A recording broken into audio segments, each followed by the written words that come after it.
ദൈവനാമത്തിന് മഹത്വമുണ്ടാകട്ടെ. വേറിട്ട പഠനമെന്ന ഈ പ്രോഗ്രാമിലേക്ക് എല്ലാ പ്രിയപ്പെട്ടവരെയും സ്വാഗതം ചെയ്യുന്നു.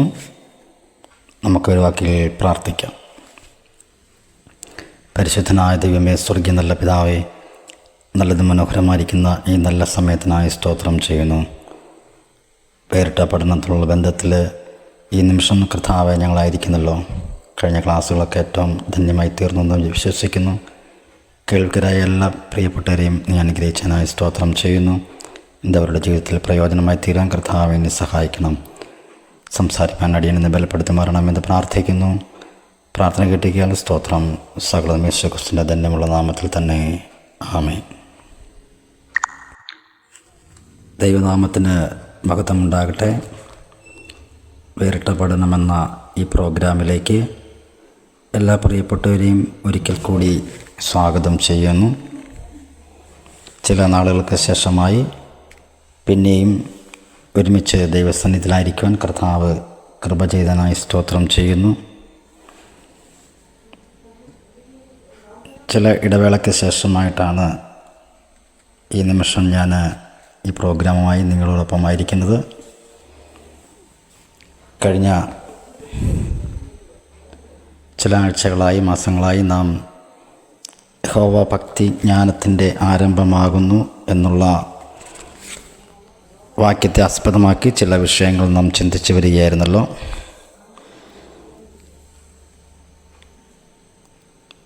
ആ ക്ലാസ് നിലവിൽ നടന്നുകൊണ്ടിരിക്കുമ്പോൾ തന്നെ ചില പ്രത്യേകമായിരിക്കുന്ന ഒരു കാര്യങ്ങൾ ചെയ്യുവാനിടയായി തീർന്നു. ചിലരുടെ നിർദ്ദേശപ്രകാരം, ആവശ്യപ്രകാരവും വാട്സപ്പ് ഗ്രൂപ്പിലേക്ക് ഒരു ഓൺലൈൻ ക്ലാസ് ആരംഭിക്കുവാനിടയായി തീർന്നു. അപ്രകാരം അതിൻ്റെ അല്പമായിരിക്കുന്ന തിരക്കിൽ ചില ആഴ്ചകൾ ഈ ക്ലാസ് ഇടാനായിട്ട് സാധിച്ചില്ല. എന്നാൽ ഇന്ന് ഇങ്ങനെ ക്രമീകരണം തുടർന്ന ക്ലാസ്സിൽ ചെയ്യുവാനായിട്ട് ആഗ്രഹിക്കുന്നു. വാട്സപ്പ് ഗ്രൂപ്പിൽ ജോയിൻ ചെയ്യുവാൻ ആഗ്രഹിക്കുന്നവർ അതിൻ്റെ ലിങ്ക് ഇതിൽ പരസ്യം കൊടുത്തിട്ടുണ്ട്. ഇല്ലെങ്കിൽ ഈ കോൺടാക്റ്റ് നമ്പറിൽ നിങ്ങളെ ബന്ധപ്പെടണമെന്ന് ദൈവനാമത്തിൽ ഓർപ്പിക്കപ്പെടുകയാണ്. ഈ നിമിഷം പതിവ് പോലെ നമ്മൾ ചിന്തിച്ചുകൊണ്ടിരിക്കുന്ന വിഷയം യഹോവ ഭക്തി ജ്ഞാനത്തിൻ്റെ ആരംഭമാകുന്നു, അവയെ ആചരിക്കുന്ന എല്ലാവർക്കും നല്ല ബുദ്ധിയുണ്ട് എന്നുള്ള വിഷയത്തോടുള്ള ബന്ധത്തിൽ, വാക്യത്തോടുള്ള ബന്ധത്തിൽ ചില വിഷയങ്ങൾ നാം ചിന്തിച്ചുകൊണ്ടാണ് ഇരിക്കുന്നത്. അതിനകത്ത് ബുദ്ധി എന്നുള്ള വിഷയത്തെ ആസ്പദമാക്കി ബുദ്ധി തുറന്നു കിട്ടി എന്നതിനെക്കുറിച്ച് ചിന്തിക്കുവാൻ, അതായത് മനുഷ്യനിൽ തുറക്കപ്പെടേണ്ട വാതിലുകൾ എന്ന വിഷയത്തെ ആസ്പദമാക്കി നാം കണ്ണ് തുറക്കുക, ചെവി തുറക്കുക, ബുദ്ധി തുറക്കുക, ഹൃദയം തുറക്കുക, ഈ വിഷയങ്ങൾ കഴിഞ്ഞ ഓരോ ക്ലാസ്സുകളിൽ നാം ചിന്തിക്കുവാനിടയായി തീർന്നു. ഇന്നത്തെ ക്ലാസ്സിൽ നാം ചിന്തിക്കുവാൻ ആഗ്രഹിക്കുന്നത് വിഷയം വായ തുറക്കുക അല്ലെങ്കിൽ തുറന്നു കിട്ടണം എന്നുള്ളതാണ് ചിന്തിക്കുവാൻ ആഗ്രഹിക്കുന്നത്.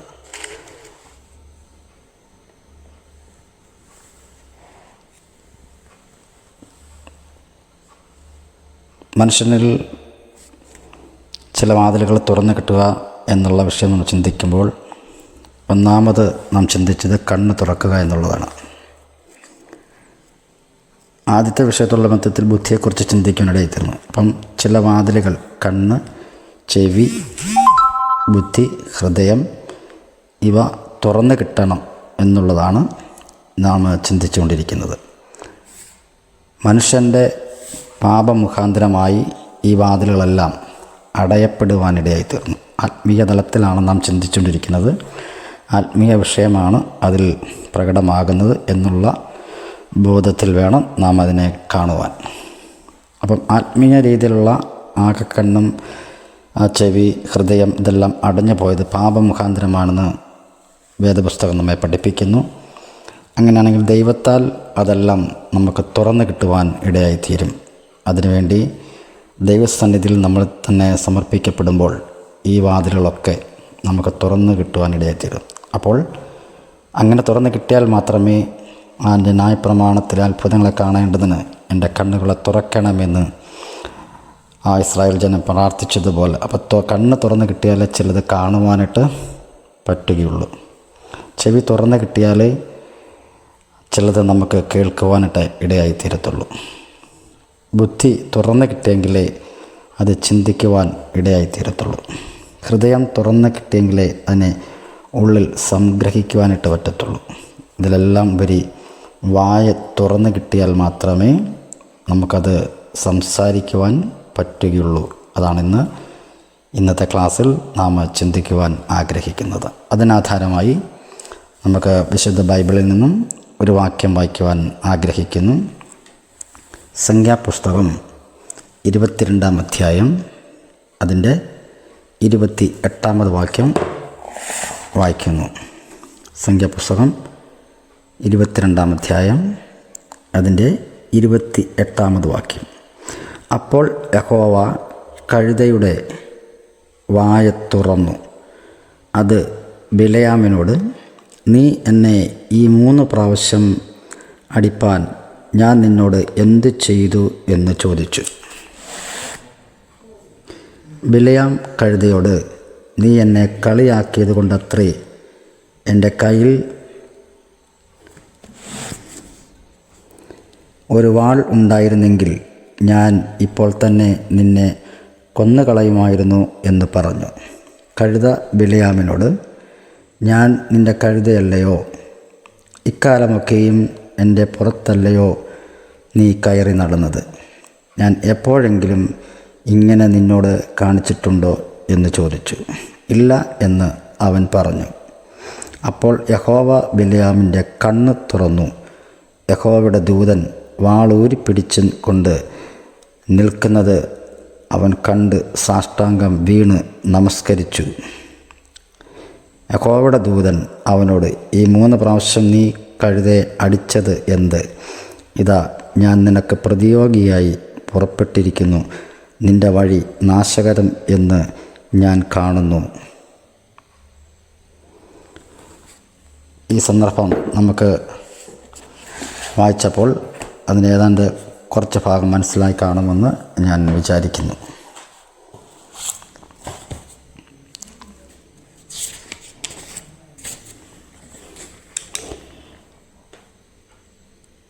ഇവിടെ ദൈവത്തിൻ്റെ പ്രവാചകനായിരിക്കുന്ന ബിലെയാമിൻ്റെ കഴുതയുടെ വായ തുറന്നു എന്ന് വായിക്കുന്നു.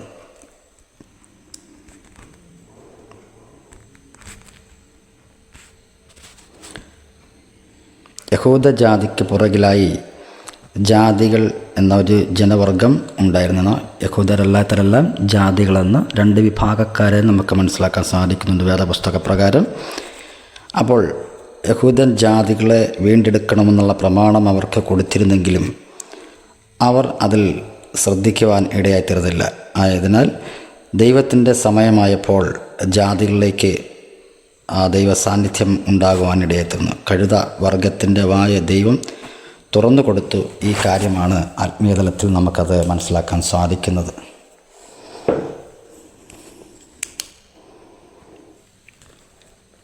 ഇനി ഈ വാക്യത്തോടുള്ള ബന്ധത്തിൽ, ഈ സംഭവത്തോടുള്ള ബന്ധത്തിൽ നമുക്ക് മനസ്സിലാക്കാൻ സാധിക്കുന്നത്, നമ്മുടെ വായ തുറന്ന് കിട്ടിയാൽ മാത്രമേ നമുക്ക് സംസാരിക്കുവാൻ പറ്റത്തുള്ളൂ എന്നുള്ളതാണ്. മനുഷ്യൻ്റെ പാപം മുഖാന്തരമാണ് ഈ അവയവങ്ങളൊക്കെ അടയ്ക്കപ്പെടുവാനിടയായിത്തീർന്നത്, അല്ലെങ്കിൽ അടയപ്പെടുവാനിടയായിത്തീർന്നത്.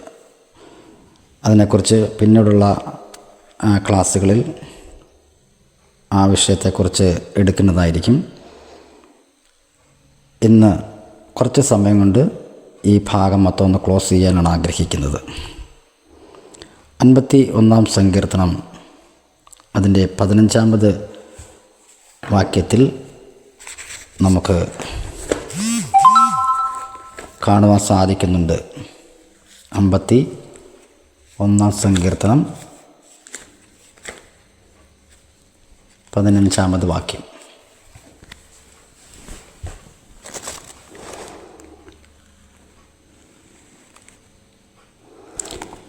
കർത്താവെ, എൻ്റെ അധരങ്ങളെ തുറക്കണമേ, എന്നാൽ എൻ്റെ വായ നിൻ്റെ സ്തുതിയെ വർണ്ണിക്കും.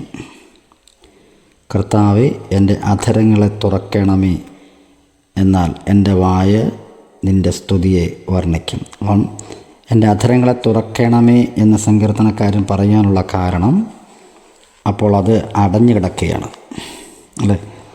അപ്പോൾ പാപം മുഖാന്തരം ഈ സങ്കീർത്തൻ്റെ പശ്ചാത്തലം ഒക്കെ നമുക്ക് സങ്കീർത്തനത്തിലുള്ള ബന്ധത്തിൽ നമുക്ക് മനസ്സിലാക്കാൻ സാധിക്കുന്നുണ്ട്. ദാവീദ് ഒരു പ്രത്യേക സാഹചര്യത്തിൽ താൻ ദൈവത്തോടകന്നു പോയ നിമിഷത്തിൽ ദൈവാത്മാവ് തനിക്ക് അത് ബോധം വരുത്തുവാനിടയായി തീർന്നു. അപ്രകാരം താൻ മടങ്ങി വന്ന് ദൈവസന്നിധിയിൽ പ്രാർത്ഥിക്കുമ്പോൾ തനിക്ക് ദൈവസന്നിധിയിൽ ലഭിച്ചതായിരിക്കുന്ന ചില വാക്കുകളാണ് ഈ 51-ാം സങ്കീർത്തനം എന്ന് വേദപണ്ഡിതാക്കൾ അഭിപ്രായപ്പെടുന്നു. ദൈവമേ, നിൻ്റെ ദയയ്ക്ക് തക്കവണ്ണം എന്നോട് കൃപയുണ്ടാകണമേ. നിൻ്റെ കരുണയുടെ ബഹുത്വപ്രകാരം എൻ്റെ ലംഘനങ്ങളെ മായ്ച്ചു കളയണമേ. എന്നെ നന്നായി കഴുകി എൻ്റെ അകൃത്യം പോക്കണമേ. എൻ്റെ പാപം നീക്കി എന്നെ വെടിപ്പാക്കണമേ. എൻ്റെ ലംഘനങ്ങളെ ഞാൻ അറിയുന്നു. എൻ്റെ പാപം എപ്പോഴും എൻ്റെ മുമ്പിലിരിക്കുന്നു. നിന്നോട് തന്നെ ഞാൻ പാപം ചെയ്തു. നിനക്ക് അനിഷ്ടമായുള്ളത് ഞാൻ ചെയ്തിരിക്കുന്നു. ഇങ്ങനെ താൻ പറഞ്ഞ് വരികയാണ്. തൻ്റെ കുറവുകളെ ദൈവസന്നിധിയിൽ ഏറ്റു പറയുമ്പോൾ തനിക്ക് ലഭിച്ചു ധരിക്കുന്ന വാക്യങ്ങളാണ് ഇപ്പോൾ വായിച്ചു കേട്ടിരിക്കുന്നത്. അങ്ങനെ പറഞ്ഞു വന്നതിന് ശേഷം താൻ പറയുന്ന വാക്യമാണ്, കർത്താവെ, എൻ്റെ അധരങ്ങളെ തുറക്കണമേ എന്ന് പറഞ്ഞാൽ എൻ്റെ ഈ പാപം മുഖാന്തരം അനുസരണക്കേട് തൻ്റെ ജീവിതത്തിൽ ഉണ്ടായപ്പോൾ, അല്ലെങ്കിൽ പാപം തൻ്റെ ജീവിതത്തിൽ ഉണ്ടായപ്പോൾ ഇതെല്ലാം അടഞ്ഞു പോകുവാനിടയായി തീർന്നു. അത് ഒന്നുകൂടെ പ്രാവചനികധിഷ്ഠത്തിൽ അല്ലെങ്കിൽ നേരത്തെ നടന്നു വരിക്കുന്ന മനുഷ്യരാശി മുഴുവനും കൂടെ പരിശുദ്ധാത്മാവ് അതിനകത്തുനിന്ന് കാണുന്നുണ്ടെന്ന് ആ ദൈവിക മർമ്മം നമുക്ക് മനസ്സിലാക്കാൻ സാധിക്കുന്നുണ്ട്. എന്നാൽ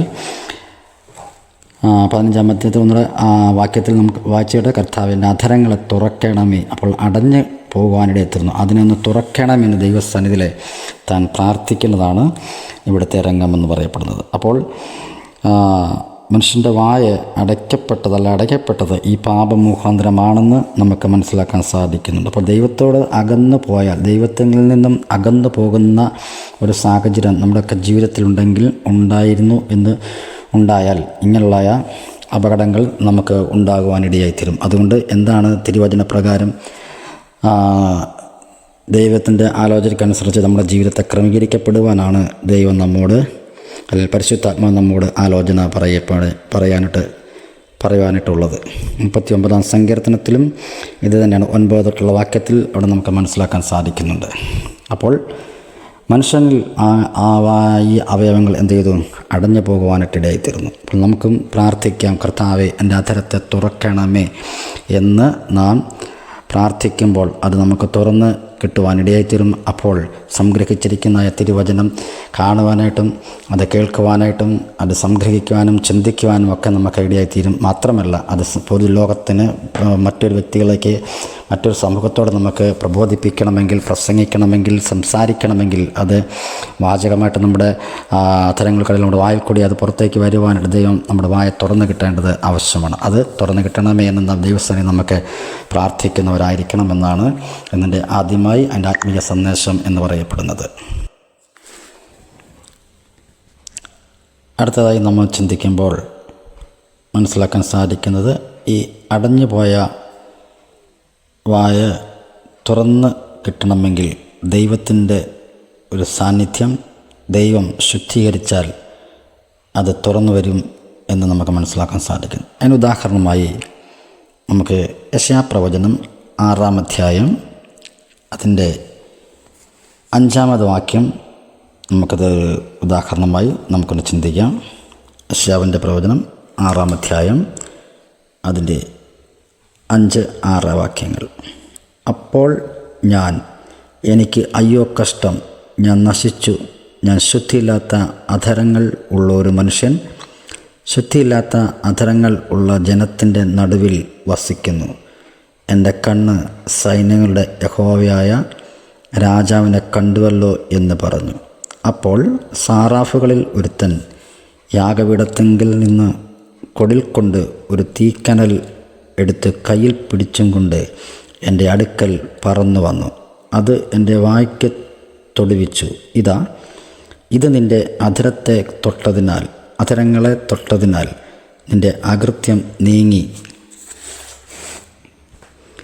നിൻ്റെ പാപത്തിന് പരിഹാരം വന്നിരിക്കുന്നു എന്ന് പറഞ്ഞു. അനന്തരം ഞാൻ ആരെ അയക്കൊണ്ട് ആർ നമുക്ക് വേണ്ടി പോകും എന്ന് ചോദിക്കുന്ന കർത്താവിൻ്റെ ശബ്ദം കേട്ടിട്ട് അടിയനെ അയക്കണമേ എന്ന് ഞാൻ പറഞ്ഞു. ഈ വാക്യം നമുക്കെല്ലാവർക്കും വേദപുസ്തകമൊക്കെ വായിക്കുന്ന പല പ്രിയപ്പെട്ടവർക്കും അറിയാവുന്ന ഒരു ഭാഗമാണ് വായിച്ച് കേൾപ്പിച്ചിരിക്കുന്നത്. അതിൻ്റെ 1 മുതലുള്ള വാക്യങ്ങൾ വായിക്കുമ്പോൾ, ഉസ്സിയ രാജാവ് മരിച്ച ആണ്ടിൽ കർത്താവ് ഉയർന്നും പൊങ്ങിയുമുള്ള സിംഹാസനത്തിൽ ഇരിക്കുന്നത് ഞാൻ കണ്ടു. അവൻ്റെ വസ്ത്രത്തിൻ്റെ വിളുമ്പുകൾ മന്ദിരത്തെ നിറച്ചിരുന്നു. സാറാഫുകൾ അവന് ചുറ്റും നിന്ന് ഓരോരുത്തന് 6 ചിറകുണ്ടായിരുന്നു. 2 കൊണ്ട് അവർ മുഖം മൂടി, 2 കൊണ്ട് കാൽ മൂടി, 2 കൊണ്ട് പറന്ന് ഒരുത്തൻ സൈന്യങ്ങളുടെ യഹോവ പരിശുദ്ധൻ പരിശുദ്ധൻ പരിശുദ്ധൻ, സർവഭൂമിയും അവൻ്റെ മഹത്വം കൊണ്ട് നിറഞ്ഞിരിക്കുന്നു എന്ന് ആർത്ത് പറഞ്ഞു. അവർ ആർക്കുന്ന ശബ്ദത്താൽ ഉർമ്മറപ്പടിയുടെ അടിസ്ഥാനങ്ങൾ കുലുങ്ങി, ആലയം പുക കൊണ്ട് നിറഞ്ഞു. അതിൻ്റെ ബാക്കി ഭാഗമാണ് മുമ്പേ നമ്മൾ വായിച്ചു കേട്ടത്. അപ്പോൾ ഇവിടെ ഒരു സംഭവം നമുക്ക് കാണുന്നത്, സാറാഫുകൾ ചുറ്റും നിന്ന് ഒരുത്തനോടൊരുത്തൻ ഫേസ് ടു ഫേസായി നിന്നുകൊണ്ട് ദൈവത്തെ, കർത്താവിനെ മഹത്വപ്പെടുത്തുന്ന സ്തുതിക്കുന്നതാണ് ഇവിടുത്തെ രംഗം. അപ്പോൾ യെശയ്യാവ് ആ ദർശനം കണ്ടപ്പോൾ യെശയ്യാവിൻ്റെ ഉള്ള അവസ്ഥയാണ് ഇവിടെ നാം വായിച്ചു കേട്ടിരിക്കുന്നത്. സ്വർഗത്തിലെ മഹിമ, അല്ലെങ്കിൽ ഈ ദൂതന്മാർ അവരാരാധിക്കുന്ന, സ്തുതിക്കുന്ന, ദൈവത്തെ സ്തുതിക്കുന്ന പരിശുദ്ധൻ പരിശുദ്ധൻ പരിശുദ്ധൻ എന്ന് പറഞ്ഞുകൊണ്ട് അവർ ദൈവത്തെ സ്തുതിച്ചു കൊണ്ടിരിക്കുമ്പോൾ ആ മഹനീയ സാന്നിധ്യം കണ്ടപ്പോൾ തന്നെ ഒന്ന് കാണുവാനിടയായിത്തീർന്നു. അപ്പോൾ താൻ പറയുന്നതാണ്, അപ്പോൾ എനിക്കയ്യോ കഷ്ടം, ഞാൻ നശിച്ചു, ഞാൻ ശുദ്ധിയില്ലാത്ത അധരങ്ങളുള്ളൊരു മനുഷ്യൻ, ശുദ്ധിയില്ലാത്ത അധരങ്ങളുള്ള ജനത്തിൻ്റെ നടുവിൽ വസിക്കുന്നു എന്ന് പറയാനിടയായിത്തീർന്നു. അപ്പോൾ ചെയ്തതായിരിക്കുന്ന കാര്യമാണ് ഇവിടെ വായിച്ചു കേട്ടിരിക്കുന്നത്. അപ്പോൾ ഇവിടെ ഒരു കാര്യം കൂടെ പറഞ്ഞിട്ട് നമ്മൾ മുമ്പോട്ട് പോകാൻ ആഗ്രഹിക്കുന്നു. ഇവിടെ ആ സാന്നിധ്യത്തിൽ നമുക്ക് മനസ്സിലാക്കാൻ സാധിക്കുന്നത്, സാറാഫുകൾ അവന് ചുറ്റും നിന്ന് ഓരോരുത്തന് 6 ചിറകുകൾ ഉണ്ടായിരുന്നു എന്ന് വായിക്കുന്നു. ഈ ദൂതന്മാരെക്കുറിച്ച് നമുക്ക് സവിസ്താരമായി പഠിക്കാനുള്ള വിഷയമാണെങ്കിലും ഈ വിഷയത്തോടുള്ള ബന്ധത്തിൽ ഒരു ഭാഗം പറഞ്ഞ് ഞാൻ ഓർപ്പിക്കുവാനിടെ താല്പര്യപ്പെടുകയാണ്. ഈ സ്വർഗത്തിലെ ദൂതന്മാരെക്കുറിച്ച് ഇവിടെ വേദപുസ്തകം പറയുന്നത്, അവർ ദൈവത്തിൻ്റെ സേന എന്നാണ്. ഇവർ ദൈവത്തിൻ്റെ സേന എന്നാണ്. ഉൽപ്പത്തി പുസ്തകം 32-ന്റെ 1-2 വാക്യങ്ങൾ വായിക്കുമ്പോൾ നമുക്കവിടെ മനസ്സിലാക്കാൻ സാധിക്കുന്നുണ്ട്. വാക്യം വായിക്കാൻ താല്പര്യപ്പെടുന്നതിൽ പറഞ്ഞുവിടാൻ ആഗ്രഹിക്കുന്നു. ഇവർ ദൈവത്തിൻ്റെ സേന എന്ന് അവിടെ കാണുവാനിടയെത്തിയിരുന്നു. 2, ഇവർ സ്വർഗത്തിലെ സൈന്യമാണ്. ഈ ദൂതസഞ്ചയം സ്വർഗത്തിലെ സൈന്യമാണ്. 1 രാജാക്കന്മാർ 22-ന്റെ 19 വാക്യത്തിലാണ്. ഇനി ഇവരുടെ സംഖ്യ എന്ന് പറയുന്നത് സങ്കീർത്തനം 68-ന്റെ 17. അവിടെ 1000 10,000 കോടി എന്നൊക്കെ ദാനിയേൽ പ്രവചനം 7-ന്റെ 10 കൂടെ കൂട്ടി വായിച്ചാൽ നമുക്ക് മനസ്സിലാക്കാൻ സാധിക്കുന്നു. അതിൻ്റെ അർത്ഥം 1000 × 1000, 10,000 × 10,000, കോടി × കോടി. അപ്പം അത്ര കൂടാത്ത ഒരു വലിയതായിരിക്കുന്നൊരു സംഖ്യയാണ്. അത്രത്തോളം ബൃഹത്തായ ഒരു എണ്ണങ്ങളാണ്. അതുകൊണ്ടാണ് ഇവരെ സേന, ദൈവത്തിൻ്റെ സേന എന്ന് അവരെ സംബോധന ചെയ്യുവാനിടെ ഇടയായിത്തീർന്നിരിക്കുന്നത്. ഞാൻ പറഞ്ഞത്, അത്രയും ബൃഹത്തായിരിക്കുന്ന ഇത്രയും വലിയ സേനയെ പ്രധാനമായിട്ടും ഏറ്റവും പ്രധാനമായിട്ട് ആദ്യമായിട്ട് 4 സെക്ഷനായിട്ട് വേർതിരിക്കുവാനായിട്ട് നമുക്ക്, അല്ലെങ്കിൽ വേർതിരിച്ച് പഠിക്കാവുന്നതാണെന്ന് വേദപണ്ഡിതാക്കൾ അഭിപ്രായപ്പെടുന്നു. പിന്നെയും അതിൻ്റെ ഓരോരോ ശുശ്രൂഷയോടുള്ള ബന്ധത്തിൽ ദൂതന്മാരുടെ ശുശ്രൂഷ, ദൂതന്മാരുടെ ഡിപ്പാർട്ട്മെൻറ്റുകൾ, അങ്ങനെ ഒത്തിരി കാര്യങ്ങൾ വിശദമായിട്ട് പഠിക്കാറുണ്ട്. അത് ഏഞ്ചലോളജി എന്നുള്ള വിഷയം നമ്മൾ പഠിക്കാൻ അവസരം ലഭിച്ചാൽ നമുക്കതിനകത്ത് നിന്ന് പറയുവാൻ ആഗ്രഹിക്കുന്നു. ഇവിടെ പ്രധാനപ്പെട്ട 1-2 ഭാഗം സൂചിപ്പിച്ച് ഞാൻ എൻ്റെ വിഷയത്തിലേക്ക് മടങ്ങി വരട്ടെ. അവിടെ ഇരിക്കുന്ന സ്വർഗത്തിലെ ദൂതന്മാരുടെ ഡിപ്പാർട്ട്മെൻറ്റുകൾ എന്ന ഹെഡിങ് കൊടുത്താൽ നമുക്ക് 1, 2, 3, 4 കാര്യങ്ങൾ നമുക്കവിടെ മനസ്സിലാക്കാൻ സാധിക്കുന്നുണ്ട്. ഇവരെ തിരിച്ചിരിക്കുന്ന വിധങ്ങൾ അല്ലെങ്കിൽ അതിൻ്റെ വിഭജനം, ഒന്ന് വാർത്താ ദൂതന്മാർ എന്ന് രേഖപ്പെടുത്തിയിരിക്കുന്നു. വാർത്താ ദൂതന്മാർ, അതിൽ പ്രധാനി ഗബ്രിയേൽ ആണെന്ന് നമുക്ക് മനസ്സിലാക്കാൻ സാധിക്കുന്നുണ്ട്. രണ്ടാമതാണ് സ്തുതിക്കുന്ന ദൂതന്മാർ. അതിൽ അവരാ ഗ്രൂപ്പാണ് സാറാഫുകൾ എന്നറിയപ്പെടുന്നത്. അവർക്ക് 6 ചിറകുകൾ ഉള്ളതായി ഇപ്പോൾ നാം വായിച്ച് കേൾക്കാനിടയായിത്തീരുന്നു. അവർ 2 ചിറക് കൊണ്ട് അവർ പറന്ന് നിൽക്കും, 2 ചിറക് കൊണ്ട് അവർ കാല് മൂടും, 2 ചിറക് കൊണ്ട് അവർ മുഖം മൂടി ഒരുത്തനോടൊരുത്തൻ ഫേസ് ടു ഫേസായി നിന്നുകൊണ്ട് സൈന്യങ്ങളെ യഹോവ പരിശുദ്ധൻ പരിശുദ്ധൻ പരിശുദ്ധൻ എന്ന് പറഞ്ഞുകൊണ്ട് അവരവിടെ എന്ന് ആക്കിയോ അന്ന് മുതൽ ആ ഡ്യൂട്ടി അവർ ചെയ്തുകൊണ്ടിരിക്കുന്നു. മൂന്നാമത്തെ ഭാഗം യുദ്ധവീരന്മാരാണ്. അതിൽ തന്നെ പ്രധാനപ്പെട്ട പ്രധാനി എന്ന് പറയപ്പെടുന്നത് മിഖായേൽ ആണെന്ന് നമുക്ക് മനസ്സിലാക്കാൻ സാധിക്കുന്നു.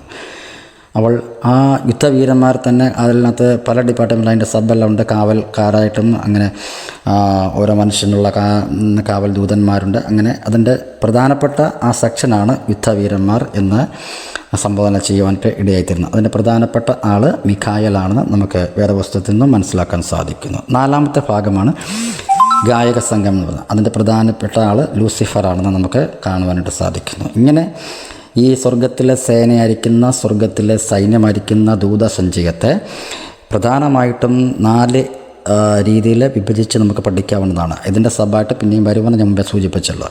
അപ്പോൾ വാർത്താ ദൂതന്മാർ, സ്തുതിക്കുന്ന ദൂതന്മാർ, യുദ്ധവീരന്മാർ, ഗായക സംഘക്കാർ, ഇങ്ങനെ പല ഡിപ്പാർട്ട്മെൻറ്റുകളായിട്ട് അവർക്ക് ഓരോ ശുശ്രൂഷകൾ ഈ ദൂതന്മാർക്കെല്ലാം കൊടുത്തതായിട്ട് വിഭജിച്ച് നമുക്ക് പഠിക്കാവുന്നത് ആകുന്നു. അപ്പോൾ അങ്ങനെയുള്ള ഈ ഇതിനകത്തെ 2-ാമത്തെ ഗ്രൂപ്പായിരിക്കുന്ന സ്തുതിക്കുന്ന ദൂതന്മാരെക്കുറിച്ചാണ് ഇവിടെ നമ്മൾ യശയ്യാപ്രവചനത്തിൽ വായിച്ചു കേൾക്കുന്നത്. അവർക്ക് 6 ചിറകുകൾ വീതമുണ്ട്, അല്ലേ? 2 ചിറകുകൊണ്ട് അവർ മുഖം മൂടും, 2 ചിറകുകൊണ്ട് അവർ കാൽ മൂടും, 2 ചിറകുകൊണ്ട് പറന്ന് നിൽക്കും. അങ്ങനെ നിന്നുകൊണ്ട് ഒരുത്തനോടൊരുത്തൻ സ്കൂളിലൊക്കെ പഠിക്കുമ്പോൾ നമ്മൾ ഈ കേട്ടെടുത്തെന്ന് പറഞ്ഞ ഒരു ഭാഗമുണ്ടല്ലോ. അപ്പോൾ അങ്ങനെ 2 കുട്ടികളെ ഇങ്ങനെ അങ്ങോട്ടും ഇങ്ങോട്ടും തിരിച്ച് നിർത്തിയിട്ട് അവർ ഇങ്ങനെ കേട്ട് അവരൊക്കെ ആ പദങ്ങൾ ടീച്ചർ പറയുന്നതെല്ലാം എഴുതിയെടുക്കുകയാണ് അല്ലെങ്കിൽ എഴുതുകയാണ് എന്ന് പറഞ്ഞതുപോലെ അവർ ചെയ്യുന്നതാണ് പരിശുദ്ധൻ പരിശുദ്ധൻ പരിശുദ്ധൻ എന്ന് പറഞ്ഞുകൊണ്ട് സർവ്വഭൂമിയും അവൻ്റെ മഹത്വം കൊണ്ട് നിറഞ്ഞിരിക്കുന്നെന്ന് ആർത്തു പറഞ്ഞു എന്നാണ് രേഖപ്പെടുത്തുക. ഈ ഭാഗം യശയ്യാവ് തൻ്റെ ദർശനത്തിൽ കാണുകയാണ്. അപ്പോൾ കണ്ടപ്പോൾ തൻ്റേതായിരിക്കുന്ന അവസ്ഥ തന്നെ ഒന്ന് കാണുവാൻ ഇടയത്തിരുന്നപ്പോൾ താൻ ഒന്നുമല്ല, അയ്യോ ഞാൻ നശിച്ചു, ഞാൻ ശുദ്ധിയില്ലാത്ത ഒരു ജനമാണ്, ജനത്തിൻ്റെ ഇടയിൽ പാർക്കുന്നു എന്നുള്ള തന്നെ കാണുവാനിടയെത്തുന്നത്. അപ്പോൾ പറയുന്ന കാര്യങ്ങൾ സംഭവിച്ചിരിക്കുന്ന കാര്യമാണ് ഇവിടെ നാം വായിച്ചു കേട്ടിരിക്കുന്നത്. അവിടെ എഴുതിയിരിക്കുന്ന 6-ാം അധ്യായത്തിൽ, അപ്പോൾ സാറാഫുകളിൽ ഒരുത്തൻ യാഗപീഠത്തിൽ നിന്ന് കൊടിൽ കൊണ്ട് ഒരു തീക്കനൽ എടുത്ത് കയ്യിൽ പിടിച്ചുകൊണ്ട് എൻ്റെ അടുക്കൽ പറന്നു വന്നു, അതെൻ്റെ വായ്ക്ക് തൊടുവിച്ചു. ഇത് നിൻ്റെ അധരങ്ങളെ തൊട്ടതിനാൽ നിൻ്റെ അകൃത്യം നീങ്ങി നിൻ്റെ പാപത്തിന് പരിഹാരം വന്നിരിക്കുന്നു എന്ന് പറഞ്ഞു. അപ്പോൾ എൻ്റെ അർത്ഥം അതുവരെ താൻ പാപിയാണ് എന്നുള്ള അർത്ഥമല്ല, ഒന്നും കൂടെ അത് കണ്ടപ്പോൾ കർത്താവ് യേശു ക്രിസ്തുവിനെ അല്ലെങ്കിൽ ആ ദൈവത്തിൻ്റെ സാന്നിധ്യത്തെ കണ്ടപ്പോൾ, ആരാധനയെ കണ്ടപ്പോൾ നമ്മുടെ ഏതുമില്ലായ്മയെക്കുറിച്ച് ചിന്തിക്കുവാനും ഒന്നും കൂടെ ആ ദൈവസന്നിധിയിൽ തന്നെ കാണുവാനിടയായിത്തീർന്നു. അപ്പോൾ ആ കുറവ് പരിഹരിക്കാൻ വേണ്ടി ആ ഒരു ശുദ്ധീകരണത്തിൻ്റെ ആവശ്യം മനസ്സിലാക്കിക്കൊണ്ട് ദൂതൻ ചെയ്യുന്ന കാര്യമാണ് ഇവിടെ നമുക്ക് വായിച്ചു കേട്ടത്.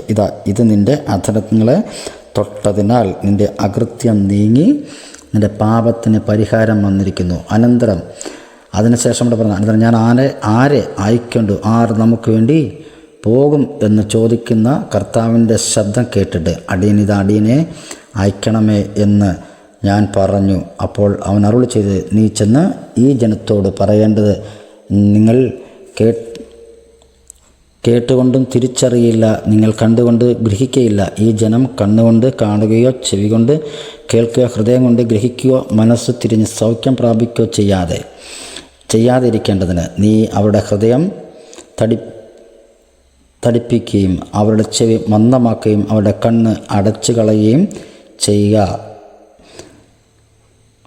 എന്ന് ചില കാര്യങ്ങൾ യശയ്യാവിനോട് പറയുന്ന കാര്യമാണ്. അപ്പോൾ ആ ശബ്ദത്തിന് മുൻപാകെ അടിയനെ അയക്കണമേ എന്ന് പറഞ്ഞ് തന്നെ ഏൽപ്പിക്കുന്ന ഒരു ഭാഗമാണ് നമ്മുടെ ഇന്നത്തെ ചിന്തയ്ക്ക് വേണ്ടി നാം വായിച്ച് കേൾപ്പിച്ചിരിക്കുന്നത്. എന്ന് പറഞ്ഞതിൻ്റെ അർത്ഥം, ഈ അടഞ്ഞു പോയതിരിക്കുന്ന ഓരോ വാതിലുകളും ദൈവസന്നിധിയിൽ നാം കടന്നു വരുമ്പോൾ, ദൈവത്തിൻ്റെ സന്നിധിയിൽ പ്രതിഷ്ഠിക്കപ്പെടുമ്പോൾ എന്താ സംഭവിക്കുന്നത്? ദൈവം അത് ശുദ്ധിയുള്ളവനാക്കിത്തീരും, അത് തുറന്നു കൊടുക്കുവാൻ ഇടയായിത്തീരും, അങ്ങനെ അനുഗ്രഹം പ്രാപിക്കുവാനായിട്ട് ഇടയായിത്തീരും എന്നുള്ളതാണ് ഇതിനകത്തെ ആത്മീയ സന്ദേശം എന്ന് പറയപ്പെടുന്നത്. അപ്പോൾ യെശയ്യാവിൻ്റെ നാവിനെ ശുദ്ധീകരിച്ച ദൈവം നമ്മുടേതായിരിക്കുന്ന അവസ്ഥയ്ക്കും ഭേദം വരുത്തുന്ന, അല്ലെങ്കിൽ ഒരു ചേഞ്ച് വരുത്തുന്ന ഒരു ദൈവമാണെന്നാണ് ഈ വിഷയത്തുള്ള ബന്ധത്തിൽ നമുക്ക് ചിന്തിക്കുവാനായിട്ടുള്ളത്. അപ്പോൾ വായ തുറന്ന് കിട്ടിയാൽ സംസാരിക്കുവാൻ കഴിയുകയുള്ളൂ എന്നുള്ള ആത്മീയ അർത്ഥമാണ് ഇതിൽ കൂടി നമുക്ക് മനസ്സിലാക്കാൻ സാധിക്കുന്നത്.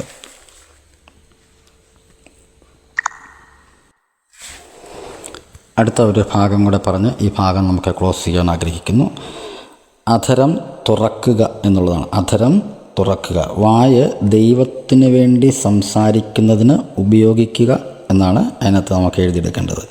വായ ദൈവത്തിന് വേണ്ടി സംസാരിക്കുന്നതിന് ഉപയോഗിക്കുക. ഉദാഹരണം 2 പഴയ നിയമത്തിൽ നിന്നും പുതിയ നിയമത്തിൽ നിന്നും ഓരോ ഉദാഹരണം പറയുവാൻ ആഗ്രഹിക്കുന്നു. പുറപ്പാട് പുസ്തകം 4-ാം അധ്യായം അതിൻ്റെ 11-ാമത് വാക്യവും 16-ാമത് വാക്യവും നമുക്കൊന്ന് ചിന്തിക്കേണ്ടതാണ്. പുറപ്പാട് പുസ്തകം 4-ാം അധ്യായം 11-ാമത് വാക്യം. അതിന് യഹോവ അവനോട്, മനുഷ്യന് വായ കൊടുത്തത് ആർ? അല്ല, ഊമനെയും ചെകിടനെയും കാഴ്ചയുള്ളവനെയും കുരുടനെയും ഉണ്ടാക്കിയത് ആർ? യഹോവയായ ഞാൻ അല്ലയോ? ആകയാൽ നീ ചെല്ലുക, ഞാൻ നിൻ്റെ വായോട് കൂടെ ഇരുന്ന് നീ സംസാരിക്കേണ്ടത് നിനക്ക് ഉപദേശിച്ചു തരും എന്ന് അരുളിച്ചെയ്തു.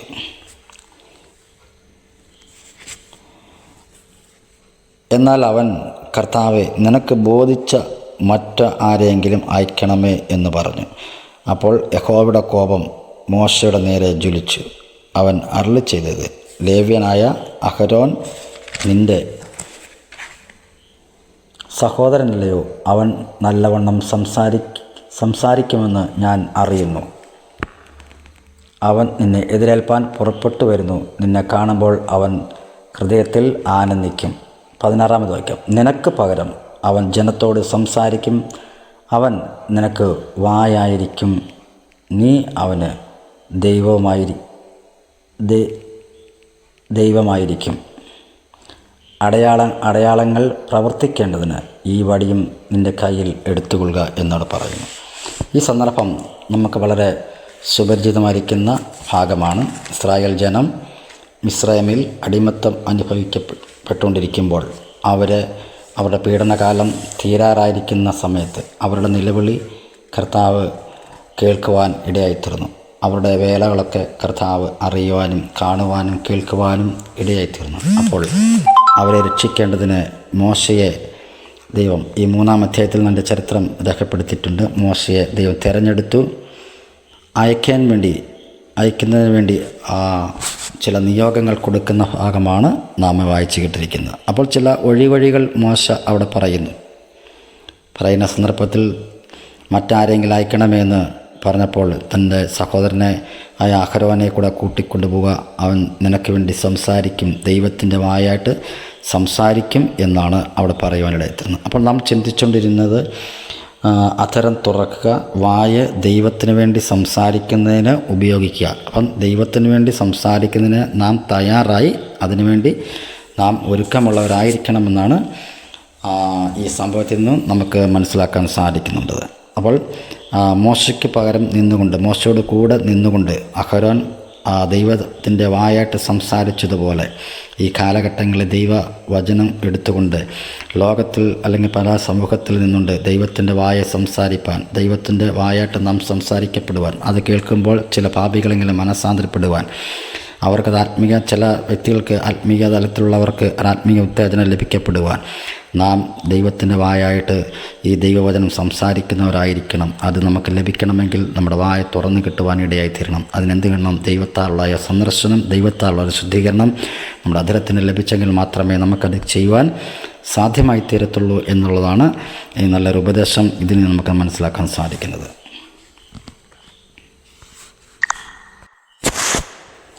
അടുത്തായിട്ട് പുതിയ നിയമത്തിൽ നിന്നും ഒരു ഭാഗം കൂടെ ഓർപ്പിച്ചിട്ട് ഈ ഭാഗം ക്ലോസ് ചെയ്യാൻ ആഗ്രഹിക്കുന്നു.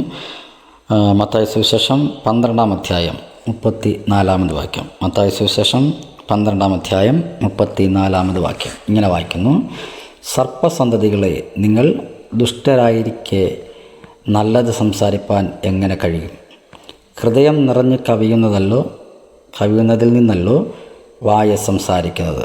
നല്ല മനുഷ്യൻ തൻ്റെ നല്ല നിക്ഷേപത്തിൽ നിന്ന് നല്ലത് പുറപ്പെടുവിക്കുന്നു. ദുഷ്ടമനുഷ്യൻ ദുർനിക്ഷേപത്തിൽ നിന്ന് തീയത് പുറപ്പെടുവിക്കുന്നു. എന്നാൽ മനുഷ്യൻ പറയുന്ന ഏത് നിസ്സാര വാക്കിനും ന്യായവിധി ദിവസത്തിൽ കണക്ക് ബോധിപ്പിക്കേണ്ടി വരും എന്ന് ഞാൻ നിങ്ങളോട് പറയുന്നു. നിന്റെ വാക്കുകളാൽ നീതീകരിക്കപ്പെടുകയും നിന്റെ വാക്കുകളാൽ കുറ്റം വിധിക്കപ്പെടുകയും ചെയ്യും. ഇവിടെ നാം വായിച്ച് കേട്ടിരിക്കുന്നത് എന്താണ്? 34. സർപ്പസന്തതികളെ, നിങ്ങൾ ദുഷ്ടരായിരിക്കെ നല്ലത് സംസാരിപ്പാൻ എങ്ങനെ കഴിയും? ചില കാര്യങ്ങൾ അവിടെ രേഖപ്പെടുത്തിയിരിക്കുന്ന വാക്യങ്ങൾ ഇതാണ്. നമ്മൾ അവിടെ രേഖപ്പെടുത്തിയിരിക്കുന്നത് നല്ല മനുഷ്യൻ തൻ്റെ നല്ല നിക്ഷേപത്തിൽ നിന്നും നല്ലത് പുറപ്പെടുവിക്കുന്നു. ദുഷ്ടമനുഷ്യൻ ദുർനിക്ഷേപത്തിൽ നിന്നും തീയത് പുറപ്പെടുവിക്കുന്നു. അപ്പം നമ്മുടെ ഉള്ളിൽ നല്ല മനുഷ്യനായിട്ട് നാം ജീവിച്ചു കഴിഞ്ഞാൽ നല്ലത് ചെയ്യും. ചീത്ത സ്വഭാവമുള്ളവരാണെങ്കിൽ ചീത്ത കാര്യം നാം ചെയ്യുവാനായിത്തീരും. അപ്പോൾ ദൈവത്തിന് വേണ്ടി ചില കാര്യങ്ങൾ ചെയ്യുക, ദൈവ മനുഷ്യനായി തീരുക എന്നുള്ളതാണ്. ഇതിൻ്റെയൊക്കെ വാക്യങ്ങളെല്ലാം പിന്നാലെ നമുക്ക് ദൈവമനുഷ്യനെക്കുറിച്ചും ദൈവത്തിൻ്റെ മനുഷ്യനെക്കുറിച്ചും ഒക്കെയുള്ള വിവിധ രീതിയിലുള്ള പഠനം നമുക്ക് തുടർന്നുള്ള ക്ലാസ്സുകളിൽ നമ്മൾ എടുക്കാൻ ആഗ്രഹിക്കുന്നുണ്ട്. അവിടെ നമുക്ക് വിശാലമായിട്ട് നമുക്കത് ചിന്തിക്കാൻ കഴിയത്തില്ല. അപ്പം ദൈവത്തിൻ്റെ വായായിട്ട് നാം ആയിത്തീരണമെന്നുള്ളതാണ് ഇതിൻ്റെ എല്ലാ സദുപദേശം എന്ന് പറഞ്ഞാൽ. അപ്പോൾ ഇന്നത്തെ ക്ലാസ്സിൽ നാം ചിന്തിച്ചുകൊണ്ടിരിക്കുന്നത് ദൈവം എന്ത് ചെയ്യും? കഴുതയുടെ വായ തുറന്നു കിട്ടി. അപ്പം ഈ കഴുത വർഗമായിരിക്കുന്ന അല്ലെങ്കിൽ ജാതികളായിരിക്കുന്നവർക്ക് അങ്ങനൊരു അനുഗ്രഹം കൊടുക്കുവാൻ ഇടയായിത്തീർന്നു. അപ്രകാരം നമ്മുടെയും വായ തുറന്നു കിട്ടിയാൽ മാത്രമേ ദൈവവചനം അനേകരുടെ സംസാരിക്കുവാനും വിവിധ രീതികളിൽ അത് കൈകാര്യം ചെയ്യുവാൻ ലഭ്യമായി തീരണമെന്നുണ്ടെങ്കിൽ നാം എന്ത് ചെയ്യണം? ദൈവസന്നിധിയിൽ നമ്മെ തന്നെ പ്രതിഷ്ഠിക്കപ്പെടുമ്പോൾ ദൈവം നമുക്ക് അനുഗ്രഹം നമുക്ക് ചുരിയുവാനായിട്ട് ഇടയായിത്തീരും. അങ്ങനെ ദൈവ അനുഗ്രഹത്താൽ യെശയ്യാവിൻ്റെ നാവിനെ ശുദ്ധീകരിച്ച പോലെ നമ്മുടെ ജീവിതത്തിലൊരു ശുദ്ധീകരണം ഉണ്ടാകുമ്പോൾ എന്ത് കിട്ടും? നമ്മുടെ വായും തുറന്നു കിട്ടുവാനായിട്ട് ഇടയായിത്തീരും. അപ്പോൾ നാം പ്രാരംഭമായി ചിന്തിച്ചുകൊണ്ടിരുന്നത് നിൻ്റെ ന്യായപ്രമാണത്തിലെ അത്ഭുതങ്ങളെ കാണേണ്ടതിന് എൻ്റെ കണ്ണുകളെ തുറക്കണമേ. അങ്ങനെ കണ്ണ് തുറന്നു കിട്ടിയാലേ ചിലത് കാണാൻ പറ്റത്തുള്ളൂ. ചെവി തുറന്നു കിട്ടിയാൽ മാത്രമേ ചിലത് കേൾക്കുവാനായിട്ട് ഇടയത്തുള്ളൂ. ദൈവവിളിയെക്കുറിച്ച് കേൾക്കുവാൻ സാധ്യമായി തീരത്തുള്ളൂ. ബുദ്ധി തുറന്നു കിട്ടിയാൽ മാത്രമേ ചില കാര്യങ്ങൾ നമുക്ക് ചിന്തിച്ചെടുക്കുവാൻ പറ്റത്തുള്ളൂ. ഈ കേൾക്കുന്ന കാര്യം ഹൃദയം തുറന്നു കിട്ടിയാൽ മാത്രമേ അത് സംഗ്രഹിക്കുവാൻ പറ്റത്തുള്ളൂ. മാത്രമല്ല, വായ തുറന്നു കിട്ടിയാൽ മാത്രമേ നമുക്കത് വേണ്ട വിധം സംസാരിക്കുവാനായിട്ടും പ്രസംഗിക്കുവാനൊക്കെ ഇടയായിത്തീരത്തുള്ളൂ. അപ്പോൾ നമ്മുടെ മനുഷ്യ ജീവിതത്തിൽ തുറക്കപ്പെടേണ്ട വാതിലുകൾ എന്നുള്ള വിഷയമാണ് ചില ആഴ്ചകളായി നാം ചിന്തിച്ചുകൊണ്ടിരുന്നത്. അതിൻ്റെ ഏറ്റവും പ്രാരംഭമായി നാം ചിന്തിച്ചത് 111-ാം സങ്കീർത്തനം 11-ാം വാക്യമാണ് നാം ചിന്തിച്ചത്. യഹോവ ഭക്തി ജ്ഞാനത്തിൻ്റെ ആരംഭമാകുന്നു, അവയെ ആചരിക്കുന്ന എല്ലാവർക്കും നല്ല ബുദ്ധിയുണ്ടെന്നുള്ള വാക്യത്തോടുള്ള ബന്ധത്തിൽ യഹോവ ഭക്തനെക്കുറിച്ചും യഹോവ ഭക്തൻ ആരാണെന്ന് ചിന്തിക്കാനിടയെത്തിരുന്നു. യഹോവ ഭക്തി എന്താണെന്ന് ചിന്തിക്കാനിടയെത്തിരുന്നു.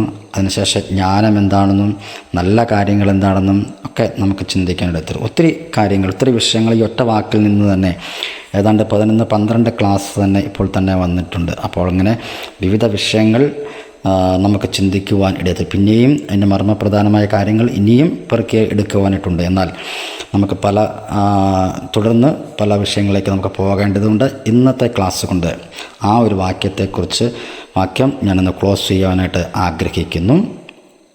അതിനുണ്ട് ഞാൻ എടുത്ത ക്ലാസ് ഒന്ന് ഓർപ്പിച്ചെന്നുള്ള അങ്ങനെ നമ്മൾ നല്ല കാര്യങ്ങൾ പഠിച്ച് ബുദ്ധി പിന്നെ മനുഷ്യനെ തുറക്കപ്പെടുന്ന വാതിലുകൾ എന്നുള്ള വിഷയത്തോടുള്ള ബന്ധത്തിൽ കണ്ണ് തുറക്കുക, ചെവി തുറക്കുക, ബുദ്ധി തുറക്കുക, ഹൃദയം തുറക്കുക, ഇന്നത്തെ ക്ലാസ് എടുത്ത് വായ തുറക്കുക എന്നുള്ള വിഷയങ്ങൾ നമുക്ക് പഠിക്കുവാനിടയായിത്തീരുന്നു. എല്ലാവരും എഴുതിയെടുത്ത് അതുപോലെ തന്നെ നമ്മളത് നോട്ട് ചെയ്യുമ്പോൾ നിങ്ങൾക്കത് ഭാവിയിൽ പ്രയോജനപ്പെടുവാനിടയായിത്തീരും.